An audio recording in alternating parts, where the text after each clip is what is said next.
Well, greeting Calvary folks and Homebuilders class. I'm going to try this new technique of communicating to you during the week through video and giving you sort of some snippets about the upcoming lesson. So last week in Exodus chapter 1, as we embarked on the book of Exodus, we finished Genesis. We're moving into Exodus.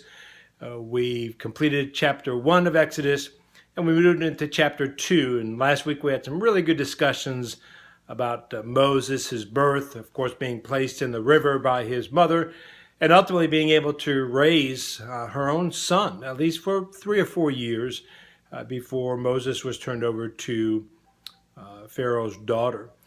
Now we're going to get into the rest of chapter 2, and incidentally, just between 2 verses, we're going to skip about 40 years. We're going to move into the time when Moses kills an Egyptian. Most of us are familiar with that story, and one of the questions we'll talk about is, was this justified? There's a lot of discussion. There's some interesting usage of the words in Hebrew about killing or slaying. So we'll talk about Moses and killing this Egyptian. And then later in chapter 2, we'll get into discussion of Moses fleeing from Pharaoh. And the question is, was that fear? Because if you look in the book of Hebrews, chapter 11, it suggests that he did not leave in fear. So what was that all about?